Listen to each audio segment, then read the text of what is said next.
حاجة بقى برضه عشان مهمة جدا، الأوميجا 3. في ناس بتاخدها على الفاضي والمليان طول اليوم. يعني الاوميجا 3 حلوه.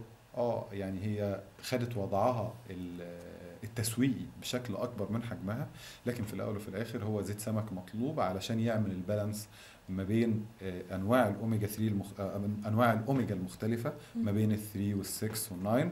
احنا مش عايزين ال 6 وال 9 من السبلمنتس، احنا ديفشنسي عندنا او النقص بيبقى في الاوميجا 3. مم. ناخد الاوميجا 3. انا بريكومند انها تتاخد قبل الاكل علشان تزود من الدهون اللي انا باكلها، علشان لما اخد المالتي فيتامين بعد الاكل يبقوا الاثنين شبكوا مع بعض. يعني بس أقدر أخدها كده وأنا بشرب المية ساعة أذان اه المغرب اه اه اه اه وآكل بعديها اه بقد بس إيه؟ لو اتاخدت لا على طول، ولا بس هنستنى العشر دقايق بتوع الميه دي لو بتوع ربنا المغرب على ما نصلي اه اه ونعمل اه والكلام ده كله. ولو خدتها بعد الاكل برضه ما يجراش حاجه، لكن انا بفضل انها تتاخد قبل الاكل.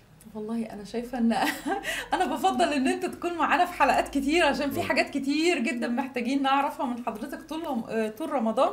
وان شاء الله تكون معانا قبل العيد عشان نعرف الكحك والبسكوت هناكله ازاي. كل سنه وانت طيبه يا امير. دكتور احمد، انت شرفتنا من البلكونه واحنا بصينا كده على رمضان بسرعه من البلكونه.